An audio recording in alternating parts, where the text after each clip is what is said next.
মানুষের মধ্যে নানা ধরনের শঙ্কা কাজ করছে যে রাজনৈতিক সমঝোতা হবে কিনা, আমরা একটা সুষ্ঠু সুন্দর নির্বাচনের দিকে যেতে পারবো কিনা।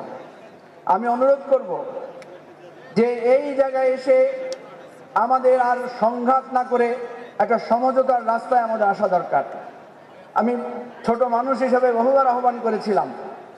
আজকে আমরা দেখতে পাচ্ছি বিএনপি বলয় এবং জামাত বলয় দুই ভাগে ভাগ হয়ে একটা নানা ধরনের উত্তেজক কথার মধ্য দিয়ে একটা বিভেদ তৈরি হচ্ছে।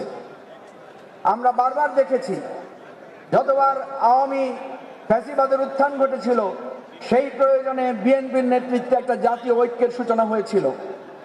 আমি অনুরোধ করব, আজকে জাতীয় নেতৃবৃন্দ এখানে আছেন, আমাদের আবার একটা ঐক্যবদ্ধতার প্রয়োজন। সেই ঐক্যবদ্ধতার প্রয়োজনে যদি সমঝোতার প্রয়োজন হয়, আপনারা সমঝোতা করেন। আমি একটা ছোট্ট প্রস্তাব রাখতে চাই আজকে এখানে সুযোগে। ৩০০ সংসদীয় আসনের মধ্যে ১৫০ সংসদীয় আসন আপনারা সমঝোতার ভিত্তিতে নির্বাচন করেন।